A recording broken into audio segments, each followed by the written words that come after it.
Brought to you by NBC bearing, भारताची पहिली bearing उत्पादक। सर्व पत्रकार बंधू आणि भगिनींचं स्वागत। आमच्या विनंतीला मान देऊन आपण या ठिकाणी उपस्थित राहिलात त्याबद्दल धन्यवाद।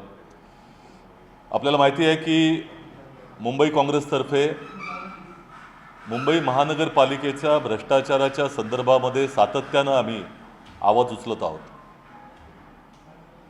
मुंबईकर त्रस्त आणि महायुती मस्त अशा तऱ्हेचं अभियान देखील आम्ही काढलं होतं आणि या माध्यमातून अनेक पत्रकार परिषदांमधनं मुंबई महानगरपालिकेच्या निविदा घोटाळ्यांचा विषय असेल किंवा इतरही भ्रष्टाचाराचे सगळे जे काही प्रकरण आहेत ते आपल्यासमोर आणले होते। आणि त्यातलं अत्यंत गंभीर एक प्रकरण जे होतं ते 1.5 महिन्यापूर्वी मी स्वतः या संदर्भामध्ये बोललो होतो आणि त्याच्याही अगोदर एप्रिल महिन्यामध्ये देखील या संदर्भामध्ये मी सूतोवाच केलं होतं आणि ते होतं मिठी नदीच्या पॅकेज 3 स्वच्छता मिठी नदीच्या संदर्भातले कार्यासंदर्भातले निविदेचं प्रकरण। आणि या प्रकरणामध्ये तुम्ही माझं एप्रिल महिन्यामधलं आणि मार्च महिन्यामधलं जर ट्विट त्या ठिकाणी पाहिलं असाल तर ही संपूर्ण निविदा ज्या पद्धतीनं प्रक्रिया राबवली गेली आणि त्यावेळी ती प्रक्रिया सुरू होती, भारतीय जनता पक्षाच्या अतिशय जवळच्या मित्र उद्योजकाला हे काम द्यायचं होतं हे तेव्हाच निर्धारित केलं होतं। आणि 1.5 महिन्यापूर्वी मी ज्या वेळेला आपल्यासमोर आलो होतो आणि त्याही वेळेला सांगितलं होतं की या निविदा प्रक्रियेमध्ये इतके प्रचंड घोटाळे होत आहेत की केंद्रीय दक्षता आयोगाच्या नियमांचं प्रचंड मोठ्या प्रमाणामध्ये उल्लंघन होत आहे। ही मिठी नदी स्वच्छतेचं जे काम आहे त्याच्यामध्ये सगळ्यात महत्त्वाचं काम होतं ते म्हणजे पंप उत्पादकांचं। आणि हे पंप टेक्नॉलॉजी जी आहे ती धारावीमध्ये देखील वापरण्यात आली होती। एक कोरियन कंपनी होती हस्सा नावाची, त्या हस्सा कंपनीला पेटंट देखील त्या ठिकाणी दिलं गेलं होतं आणि त्याचं संपूर्णपणे मुंबई महानगरपालिकेनं त्यांचं कामाचं कौतुकही केलं होतं। आणि या पंप उत्पादन कंपन्यांच्या मध्ये निविदा प्रक्रियेमध्ये जी अट टाकण्यात आली होती ती अशी होती की पंप उत्पादक कंपन्यांचा जो टर्नओव्हर आहे, जी उलाढाल आहे, वार्षिक उलाढाल ही 50 कोटीची असली पाहिजे। निविदा प्रक्रिया संपूर्ण पुढे गेली, प्रीबिड मीटिंग झाली, संपूर्ण जे कंत्राटदार असतील किंवा जे पंप उत्पादक कंपन्या असतील त्यांनी आपलं त्या ठिकाणी म्हणणं मांडलं होतं आणि त्यानंतर निविदा प्रक्रिया प्रचंड मोठ्या प्रमाणामध्ये पुढे गेल्यानंतर अचानकपणे त्यामध्ये बदल केला गेला आणि ही टर्नओव्हरची 50 कोटीची मर्यादा 210 कोटीपर्यंत नेण्यात आली। केंद्रीय दक्षता आयोगाची नियमावली असं म्हणते की एकदा तुम्ही निविदा काढल्यानंतर प्रीबिड मीटिंगच्या पर्यंत तुम्ही जे निकष तुम्ही दिलेले आहेत, जी त्या ठिकाणी नियम लावलेले आहेत, ज्या अटी टाकलेल्या आहेत त्या कठोर करता कामा नये। हे कठोर करण्याचं कारण असं असतं की जेणेकरून कमीत कमी लोक येतील परंतु जास्तीत जास्त लोकांनी त्यामध्ये भाग घेतला पाहिजे ही केंद्रीय दक्षता आयोगाची नियमावली सांगते। आणि त्यासाठी अशा तऱ्हेचं प्रतिबंध घालण्यात आलेला आहे की तुम्ही नियमावलीमध्ये त्या ठिकाणी नियमांमध्ये किंवा अटींमध्ये बदल करता कामा नये, कठोर करता कामा नये। परंतु हे खुलेआम केंद्रीय दक्षता आयोगाच्या नियमांचं उल्लंघन झालं होतं आणि हे देखील आम्ही बृहन्मुंबई महानगरपालिकेला तक्रार करून या संदर्भामध्ये मांडण्याचा प्रयत्न केला परंतु त्याच्याकडेही दुर्लक्ष करण्यात आलेलं। मी मार्च महिन्यामध्ये माहितीच्या अधिकारामध्ये ही संपूर्ण प्रकरणाची जी काही ही नसती आहे ती देखील मागण्याचा प्रयत्न केला, आज तक ती आम्हाला मिळाली नाही। त्यामुळे माहिती अधिकारामध्ये देखील या संदर्भामध्ये हे प्रकरण दाबण्याचा प्रयत्न झालेला आहे आणि तिथपासून आतापासून इथपर्यंत हे प्रकरण ज्या पद्धतीनं हाताळलं गेलं बृहन्मुंबई महानगरपालिकेच्या माध्यमातून ते अदानी या समूहालाच, जे भारतीय जनता पक्षाचा मित्र उद्योजक आहेत, त्यांनाच हे द्यायचं होतं। आता तुम्ही देश पातळीवरती असेल किंवा मुंबईमधलाच विचार करा, म्हणजे मुंबईमधले पोर्ट त्यांच्याकडे, मुंबईमधले एअरपोर्ट त्यांच्याकडे, मुंबईमधल्या सगळे महत्त्वाचे धारावीचा प्रकल्प त्यांच्याकडे, मुंबईमधली इलेक्ट्रिसिटी त्यांच्याकडे, म्हणजे असं कुठलं क्षेत्र राहिलेलं आहे की जे अदानींकडे नाही। आता कचरा साफ करायचं काम देखील अदानींकडे चाललेलं आहे। म्हणजे हे मिठी नदीचा स्वच्छतेच्या संदर्भामध्ये यांना कुठला अनुभव आहे की या कंपनीला ते काम दिलं झालं पाहिजे। आणि हे आम्ही सातत्यानं म्हणतोय की सुरुवातीपासूनच या कंपनीला हे काम द्यायचं होतं, हे तुम्ही ठरवलं होतं आणि त्यानंतर आता संपूर्णपणे नियमावलींचं उल्लंघन करून संपूर्णपणे भ्रष्टाचारी पद्धतीनं हे प्रकरण हाताळून तुम्ही शेवटी हे अदानींना दिलेलं आहे। दुर्दैवानं बृहन्मुंबई महानगरपालिका हा भ्रष्टाचाराचा अड्डा झालेला आहे. आताच निवडणुका जाहीर होणार आहेत. 3 वर्ष इथं प्रशासक आहे, लोकप्रतिनिधी नाहीत, आणि त्यामुळे थेट सत्ता ही महायुती सरकारच्या हातात आहे, नगरविकास विभागाच्या हातात आहे, मुख्यमंत्री कार्यालयाच्या हातात आहे. त्या ठिकाणी मुख्यमंत्री कार्यालय असू दे किंवा सरकारच्या कार्यालयांमध्ये ठरवलं जातं की एखादं हे टेंडर आहे किंवा एखादं काम आहे ते कोणाला द्यायचं आहे. तिथे सांगितलं जातं की यांना द्यायचं आहे ते काम, आणि मग संपूर्णपणे ही निविदा प्रक्रियेची जी काही नियमावली किंवा त्याच्या अटी या अशा तऱ्हेने ठरल्या जातात की शेवटी त्याच उद्योजकाला, त्याच कंत्राटदाराला ते काम मिळावं. हा खुलेआम भ्रष्टाचार चाललाय आणि एक नवे अनेक प्रकरणं त्या ठिकाणी आम्ही सातत्यानं समोर आणत आहोत. इथे कुठल्या तऱ्हेची पारदर्शकता राहिलेली नाही, खुलेआम नियमावलींचं उल्लंघन होते, आणि त्यामुळे या संपूर्ण प्रकाराचा आम्ही जाहीर निषेध करत आहोत. ह्या प्रकरणाची आम्ही सत्तेत आल्यानंतर निश्चितपणे चौकशी होणार आहे. आताच मिठी नदीच्या संदर्भामध्ये SIT स्थापन करण्यात आली होती. काही लोकांना त्या ठिकाणी, दलाल लोकांना आतमध्ये घालण्याचं महानगरपालिकांचा अधिकाऱ्यांचा आणि त्यांचं संगनमत समोर आलेलं आहे. आणि ही तक्रार आम्ही केलेली नाही, ती तक्रार भारतीय जनता पक्षाच्या आमदारांनी केलेली आहे, त्या प्रसाद लाड यांनीच केलेली आहे. म्हणजे भाजपच्याच नेत्यांचं देखील म्हणणं आहे की मुंबई महानगरपालिकेमध्ये भ्रष्टाचार होते, आणि त्याचं प्रकरण समोर देखील आलं. याही प्रकरणामध्ये अशाच तऱ्हेचे दलाल फिरलेले आहेत. हे दलालांचं राज्य चाललेलं आहे आणि खुलेआम जनतेचा पैसा लुबाडला जातोय. आमचे प्रश्न आहे सरकारला की अशा तऱ्हेचा कुठला अनुभव होता अदानींना मिठी नदीचा गाळ काढण्याचा, स्वच्छता करण्याचा, की त्यांना हे कंत्राट द्यावं? त्यांनी असं कुठलं अधोदर काम केलं होतं हे समोर आलं पाहिजे. मुंबई महानगरपालिकेच्या आयुक्तांनी, प्रशासक आता जे आहेत त्यांनी सांगितलं पाहिजे. आणि आताची अत्यंत गंभीर परिस्थिती अशी आहे की निवडणुका जवळ आलेल्या आहेत आणि हजारो कोटीचे टेंडर आयत्या वेळेला ते काढले जात आहेत. त्याचाही आम्ही विरोध केलेला आहे की स्थानिक लोकप्रतिनिधी तिकडे नाही आहेत. या स्थानिक स्वराज्य संस्थांचा उपयोग कशासाठी असतो की जनता लोकप्रतिनिधी आपले त्या ठिकाणी पाठवत असते आणि त्यांच्या माध्यमातून हा कारभार झाला पाहिजे. 3 वर्ष तुमच्या हातात सत्ता आहे. आताच ही घाई काय? 2 महिन्यामध्ये नवीन महानगरपालिका अस्तित्वात येईल, त्यावेळेला ही टेंडरची प्रक्रिया करता येऊ शकते. पण हजारो कोटीची लगबग चालू झालेली आहे, कारण ह्याच्यामध्ये करोडो रुपयांचा गैरव्यवहार या ठिकाणी आहे. मुंबई महानगरपालिकेचा उपयोग हा भ्रष्टाचाराचा अड्डा म्हणून केला जातोय, दुर्दैवानं हे सांगावं असं वाटतं. आणि निश्चितपणे या भ्रष्टाचाराच्या विरोधात या निवडणुकीमध्ये आम्ही मुंबई काँग्रेस पक्ष ठामपणे उभा आहे. आणि हा मुद्दा जो आहे मुंबई महानगरपालिकेच्या भ्रष्टाचाराच्या संदर्भातला, हा या निवडणुकीचा प्रमुख मुद्दा आम्ही करणार आहोत, एवढं मात्र निश्चित आहे.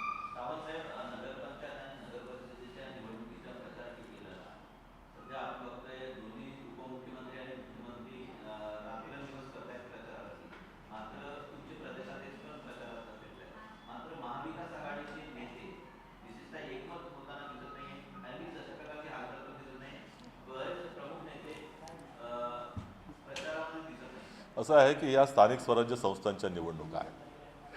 भारतीय जनता पक्ष असेल किंवा महायुती ही ज्या पद्धतीनं प्रचार करण्याचा प्रयत्न करतायत ते जर तुम्ही पाहिलं तर लोकांना ब्लॅकमेल करण्याचा प्रयत्न आहे की आम्ही निधी देऊ, नाही देणार, मतदान केलं तर निधी देऊ, तिजोरीची चाव्या माझ्याकडे आहेत किंवा तिजोरीच्या चाव्या मुख्यमंत्र्याकडे आहेत.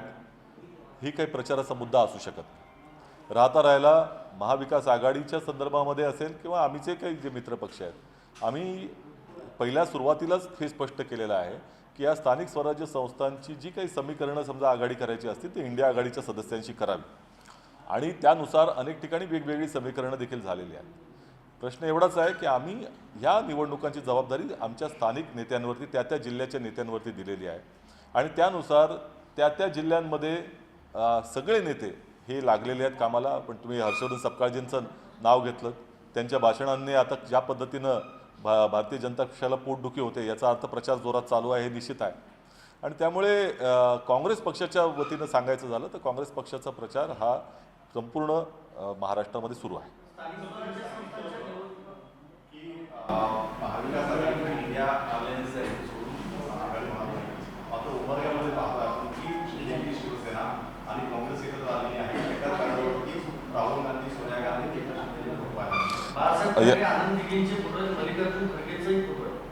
आता या संदर्भामध्ये आम्ही निश्चित माहिती घेऊ. महाराष्ट्रामध्ये अशा तऱ्हेचं प्रकरण कुठेही झालेलं नाही आणि मी अगोदरही स्पष्ट केलं आहे की मनसेबरोबर तर आघाडी कुठेही झालेली नाही.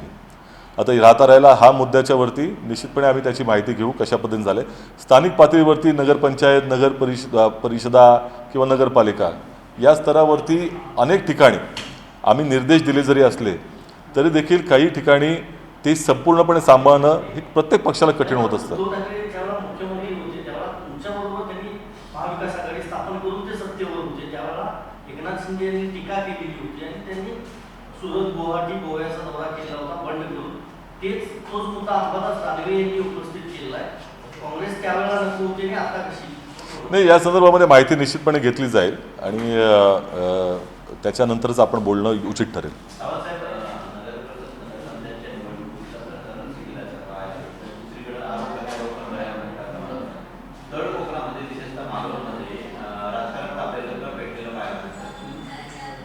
शिवसेनेचे आमदार आहेत निलेश राणे त्यांनी थेट भाजपच्या उमेदवारांच्या घरी जाऊन स्टिंग ऑपरेशन करून पैसे वाटप होतं त्याचा आरोप आहे. थेट घरचा आहेर या घरचा आहेर नाही, हे भारतीय जनता पक्ष आणि महायुतीचं चरित्र आहे.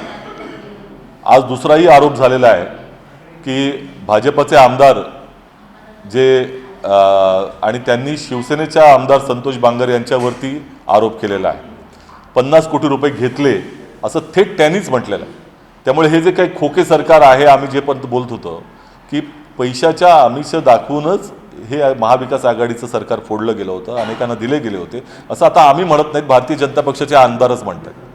आता निलेश राणे जे म्हणत आहेत त्याच्यामधनं काय दिसतंय की पैशाचा प्रचंड मोठा ओघ सुरू आहे. हा पैसा येतो कुठनं? इतका पैसा आला कुठनं महायुतीकडे, भारतीय जनता पक्षाकडे आला कुठनं? हा भ्रष्टाचाराच्या माध्यमातूनच आलेला आहे आणि त्यामुळे हे संपूर्ण सरकार जनसामान्यांच्या हितासाठी चाललेलं नाही तर स्वतः स्वहितासाठी चाललंय. याच्यातनं पैसा ओरबाडला जातोय प्रचंड मोठ्या प्रमाणामध्ये. सत्तेतनं पैसा, पैशातनं सत्ता, अशा तऱ्हेचं चरित्र त्या ठिकाणी निर्माण केलं गेलेलं आहे. अनेक लोकांना ज्या पद्धतीनं आता हे 100 ठिकाणी बिनविरोध निवडून आले असं म्हटलं गेलं, ते देखील दबावाचं तंत्र वापरून आमिष दाखवूनच केलं गेलेलं आहे. त्यामुळे प्रचंड मोठ्या प्रमाणामध्ये अनैतिकता या निवडणुकीमध्ये दिसून येते आहे आणि त्याचा म्हणूनच ठामपणे आम्ही विरोध करतो आहोत आणि आम्हालाही बोलण्याची गरज नाही. आता एकमेकांचेच कपडे फाडणं चाललेलं आहे आणि ही वस्तुस्थिती लोकांच्या समोर येते तर अधिक चांगलं आहे. आम्हाला त्याच्याशी काही घेणं देणं नाही. प्रश्न असा आहे की ज्या स्टिंग ऑपरेशनमध्ये पैसा वाटताना दिसला तो भारतीय जनता पक्षाचा पैसा आहे. त्यामुळे हा आरोप मित्र पक्षाच्या वतीनंच भारतीय जनता पक्षावर केला गेलेला आहे. शिवसेनेच्या आमदारांना 50 कोटी रुपये घेतले याचा अर्थ 50 कोटी रुपये प्रत्येक आमदाराला दिले गेले हा जो आरोप होता तो खरा आहे असं ते स्वतः म्हणतात, भाजपचे आमदार म्हणतात. प्रश्न असा आहे की महाराष्ट्रातल्या 12 कोटी जनतेच्या समोर हा प्रश्न आहे की ह्या पद्धतीने हे सरकार आलेलं आहे. प्रचंड मोठ्या प्रमाणामध्ये अनैतिकता आहे, प्रचंड मोठ्या प्रमाणामध्ये भ्रष्टाचार आहे. याच करता हे मतदान झालं होतं का? आणि त्यामुळे अनैतिक मार्गानं आलेलं सरकार अनैतिक मार्गच दाखवतंय हे निश्चितपणे आहे. हे अत्यंत निंदाजनक आहे आणि ज्या पद्धतीचा हा भ्रष्ट कारभार सुरू आहे मला असं वाटतं की महाराष्ट्राच्या जनतेला हे सहन होणार नाही. निवडणूक आयोगाकडे तुम्ही वेळ मागितली होती, ती वेळ आता वाढवून दिली आहे, त्यामुळे आता एक्सटेन्शन मिळालं आहे. कशा पद्धतीने तुम्ही अजून जोरात कामाला लागणार आणि जो की मुदतवाढ दिली आहे तो कसा उपयोग? असं आहे की निवडणूक आयोगानं जी प्रारूप मतदार यादी दिलेली आहे त्याच्यामध्ये प्रचंड मोठे घोळ आहेत हे समोर आलेलं आहे. अनेक ठिकाणी ज्यांचं दुबार मतदान नाही त्यांच्याकडे पण डबल स्टार आलेला आहे आणि ज्यांचं दुबार मतदार आहे त्यांच्याकडे स्टार नाही आलेला आहे. त्यामुळे हे देखील समोरासमोर दिसतंय आणि केवळ हा मुद्दा दुबार मतदारांचाच नाही आहे, हा मुद्दा आहे चुकीच्या मार्गानं त्या ठिकाणी नोंदवलेल्या मतदारांचा देखील आहे. महाराष्ट्रामध्ये बाहेरच्या राज्यामधनं देखील अनेक मतदार नोंदवले गेलेले आहेत. त्या संदर्भामध्ये निवडणूक आयोग काही म्हणत नाही. अनेक ठिकाणी एका घरामध्ये अनेक लोक मतदार दिसत आहेत तुम्हाला, त्याच्याबद्दल तुम्ही म्हणत नाही. यादीमध्ये फोटो जे आहेत ते स्पष्ट दिसत नाहीत, ही आपण पाहतोय. आणि एवढ्या मोठ्या प्रक्रियेकडे सामोरं जाण्यासाठी यांच्याकडे वेळ नाही. दरवेळेला तारखा वेगवेगळ्या दिल्या जात आहेत. हे एका व्यावसायिक पद्धतीनं चाललेल्या देशाचं, आता मी तर स्थानिक हे राज्य निवडणूक आयोग जरी असलं तरी शेवटी ही निवडणूक आयोग ही संपूर्ण लोकशाहीचा आधारस्तंभ आहे आणि त्याला जर नीट चालवता येत नसेल तर यापेक्षा वाईट गोष्ट काय असणार आहे, हा मुद्दा आहे. त्यामुळे तारीख पे तारीख दिली जाते, याचा अर्थ निवडणूक आयोगाची तयारी पूर्णपणे नाही आहे आणि निवडणूक आयोगाला या भ्रष्टाचारावरती किंवा भ्रष्ट मार्गातल्या मतदार यादीवरती नियंत्रण आणण्यासाठी कुठल्याही तऱ्हेची क्षमता नाही असंच त्यात दिसतं. काँग्रेसनं स्वबळाची घोषणा केल्यानंतर उद्धव ठाकरेंनी तुम्ही सोबत हवी असे मत व्यक्त केलेलं होतं. आज दोन्ही ठाकरे बंधू पुन्हा भेटलेले आहेत. काय नेमकं काँग्रेसकडे काही कुठला प्रस्ताव आलाय का किंवा एकत्र अशा तऱ्हेचं पहिली गोष्ट अशी आहे की आता माध्यमांमधनं याच्या चर्चा भरपूर आहेत. आम्ही पहिल्या सुरुवातीलाच कौटुंबिक पातळीवरती दोन भाऊ एकत्र येतात त्याला शुभेच्छा दिल्या होत्या, परंतु आता त्यांच्या भेटीगाठी सुरूच आहेत. तर प्रत्येक भेटीगाठीमध्ये हेच मत आम्हाला विचारलं जातं. तुम्हाला थोडंसं आश्चर्य वाटतं, कारण आम्ही आमची भूमिका स्पष्ट केलेली आहे. महाविकास आघाडीची गरज नाही असं मत आम्ही तर व्यक्त केलं नव्हतं.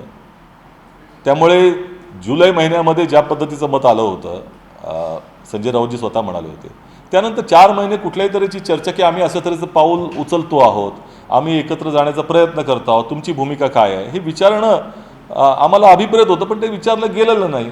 त्यामुळे त्यांनी जर आधीच विचारलं असतं आम्हाला तर आम्ही आधीच सांगितलं असतं की आमचा आक्षेप आहेत ह्या याच्यावरती, आणि ते आक्षेप किंवा त्या संदर्भाचे एक संपूर्ण एकमतानं मांडलेली भूमिका आम्ही केंद्रीय स्तरावरती आमच्या नेतृत्वाला मांडली आणि त्यांनी त्याच्या संदर्भामध्ये त्यांना अनुमती दिलेली आहे.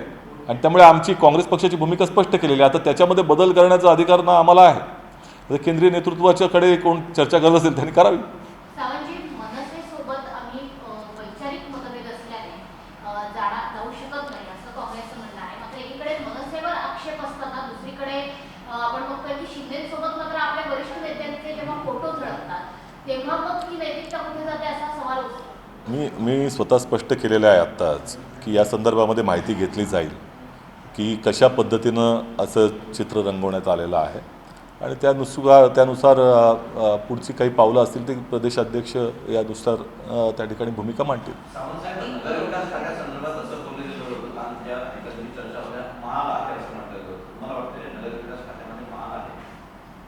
मी वाचलं नाही, परंतु हे नगरविकास खातं ज्या पद्धतीनं चालवलं गेलेलं आहे ते पाहता हा भ्रष्टाचाराचा सुकर मार्ग आहे, हीच महायुतीची धारणा आहे. आणि कुर्डवाडीतल्या एका सार्वजनिक सभेमध्ये शशिकांत शिंदे राष्ट्रवादी शरदचंद्र पवार पक्षाचे प्रदेशाध्यक्ष असं म्हणाले की कुर्डवाडी इथल्या आमची जी शिंदे साहेबांबरोबर जी युती झाली आहे ती भविष्यातली नांदी सुद्धा असू शकते. आता त्या संदर्भामध्ये त्यांनाच प्रश्न विचारला पाहिजे, याबद्दल त्यांची पार्श्वभूमी किंवा त्या कुठल्या परिप्रेक्षामध्ये ते म्हणालेले आहेत. त्यांच्या पक्षाची भूमिका त्यांनी मांडलेली आहे. मुंबईत राष्ट्रवादी शरद पवारांसोबतची चर्चा कुठवर आलेली आहे? आम्ही आमचे सगळे मुंबईतले नेते स्वतःच गेले होते. आमची भूमिका आहे की काँग्रेस पक्षानं स्वतंत्रपणे समविचारी पक्षांबरोबर आघाडी करून ही निवडणूक लढवावी आणि त्यानुसार आमचं नैसर्गिक जे त्या ठिकाणी समविचारी मित्र पक्ष आहेत ते शरद पवार साहेबांचा पक्ष आहे. त्यामुळे आमचं कर्तव्य आहे की एकत्रितपणे धर्मनिरपेक्ष विचारांना आणि लोकशाही मानणाऱ्या संविधान मानणाऱ्या विचारातील पक्षांना एकत्र घेऊन जाणं आणि त्या दृष्टिकोनातून आम्ही आमची भूमिका मांडली होती. पवार साहेबांनी सांगितलं होतं की एका आठवड्यामध्ये आम्हाला त्याच्या संदर्भामध्ये पुढे काय करणार आहेत ते हे सांगतील. अद्याप त्यांच्याकडनं काही आम्हाला काही निरोप आलेला नाही.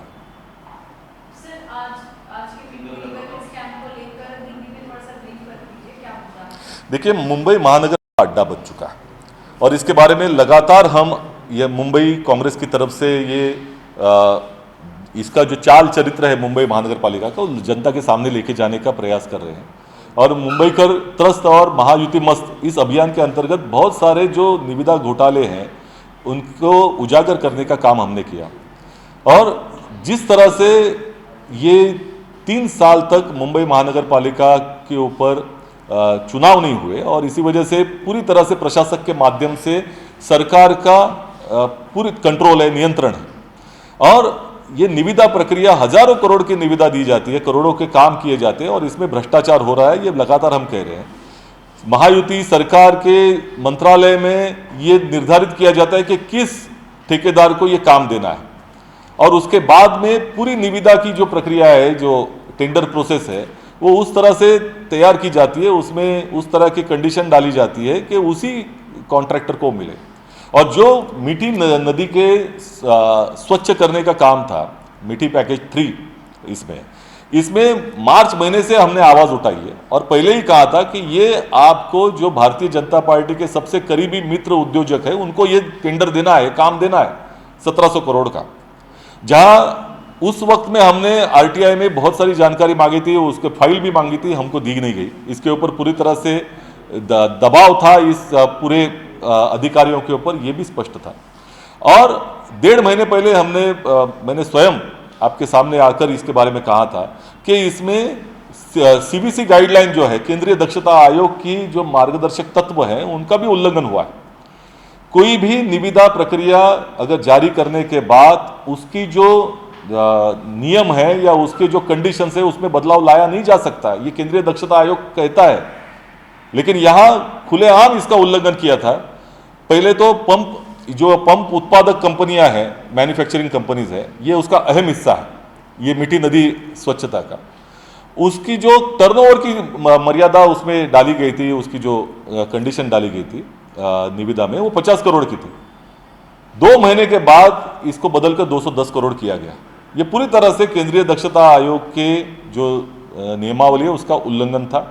और हमने ये भी बात कही थी कि ये बाकायदा इसलिए किया जा रहा है कि आप अदानी समूहों को ये काम देना चाहते हैं यार पूरे। और उसी तरह से अभी हुआ कि ये काम अभी अदानी समूह को मिला है, जो 6 महीने से हम लगातार कहते आ रहे हैं। और जहां तक बात है, ये अदानी जी को क्या क्या देंगे, मतलब अगली बार मुझे कोई आश्चर्य नहीं होगा कि मुंबई का नाम बदलकर अदानी सिटी कर देंगे। आज मुंबई के पोर्ट इनके पास है, मुंबई के एयरपोर्ट इनके पास है, धारावी जैसा प्रोजेक्ट इनके पास है, बहुत सारी लैंड की जो जितना आवंटन अदानी समूह को किया ये भी आपके सामने है। अब कचरा निकालने का काम, नदी स्वच्छ करने का काम भी अदानी समूह करेगा। हम पूछना चाहते हैं सरकार से, इनको क्या अनुभव है इस काम का। एक कोरियन कंपनी थी जो पंप उत्पादक कंपनी थी, जिसको धारावी में उसने काम किया था, उसको बाजू में हटा दिया गया। ये सभी प्रक्रिया जो है ये पूरी तरह से संदेहास्पद भी तो है, लेकिन भ्रष्टाचार इसमें हुआ है, ये बाकायदा हम लोगों को दर्शाती है। और इसी वजह से इसका हम कड़े शब्दों में इस प्रोसेस का निंदा करते हैं। और हम ये कहना चाहते हैं कि मुंबई महानगर पालिका में जो भ्रष्टाचार हो रहा है, ये इस चुनाव का प्रमुख मुद्दा कांग्रेस करके रहेगी। और निश्चित तौर पर सत्ता में आने के बाद इस पूरे प्रक्रिया की जांच हम करेंगे।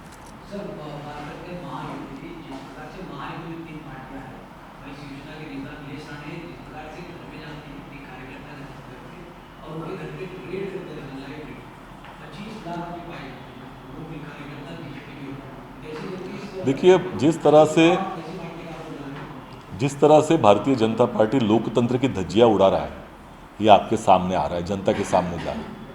लोकतंत्र खतरे में क्यों है, ये इसी माध्यम से, और हम नहीं बता रहे, उन्हीं के मित्र दल बता रहे हैं। और खुलेआम स्टिंग ऑपरेशन करके बाकायदा ये पकड़े गए हैं।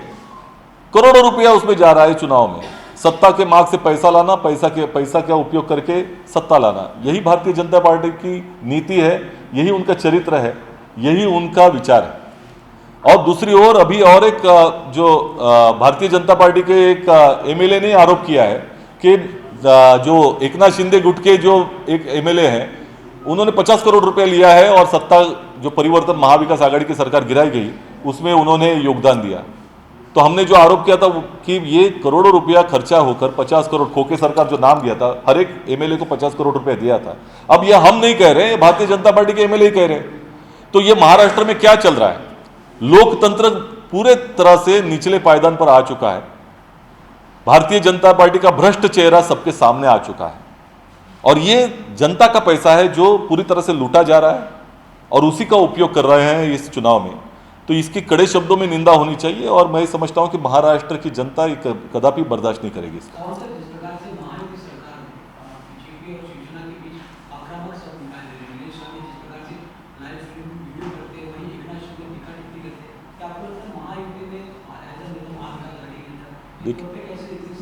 महायुति में महाकुश्ती शुरू है। देखिए, महायुति में महाकुश्ती शुरू है और भारतीय जनता पार्टी जो है, जो जितने भी अपनी जो बैसाखियाँ हैं उनका उपयोग करके सत्ता में आती है, उसके बाद में बैसाखियाँ की ज़रूरत ख़त्म हो जाएगी तो उनको कहीं कूड़ेदान में फेंक देती है। पूरे देश भर में यही चल रहा है। और अमित शाह जी ने पहले ही स्पष्ट कर चुके हैं कि अगले चुनाव में हम एक तरफा अकेले के बल पर चुनाव लड़ेंगे। तो इन बैसाखियों का काल मर्यादा स्पष्ट कर दी है उन्होंने। तो आज बैसाखियों को अपनी कीमत समझ में आ गई ऐसा लगता है। और निश्चित तौर पर ये संघर्ष उनका जो चल रहा है ये महायुति में कोई मतलब जो सब कुछ सही नहीं है ये इसमें स्पष्ट होता है। और एक दूसरे के ऊपर अभी कपड़े जो फाड़ रहे हैं इससे महाराष्ट्र की जनता को भी समझ में आ रहा है कि कितनी भ्रष्ट तरीके से ये सरकार चल रही है। सर, आपकी भी पार्टी के नेता ये पूर्व सांसद कुमार केतकर जी का ये बयान है कि 2014 में जो कांग्रेस चुनाव हारी है वो अमेरिकन एजेंसी CIA के कारण और इजराइल के मोसाद के कारण हारी है। तो ये बड़ी साजिश थी 2014 में कांग्रेस को हराने के लिए। तो क्या कहना चाहेंगे? देखिए, मेरे ख्याल से उनको अधिक जानकारी होगी इसके बारे में, तो वो आपके सामने उन्होंने रखी है। लेकिन जहाँ तक बात है कि बहुत सारे अंतर्राष्ट्रीय एजेंसियाँ ये भारतीय जनता पार्टी को मदद में करने के लिए लगी हुई थी, ऐसी चर्चा ज़रूर थी। Brought to you by NBC bearing, भारताची पहिली बेअरिंग उत्पादक।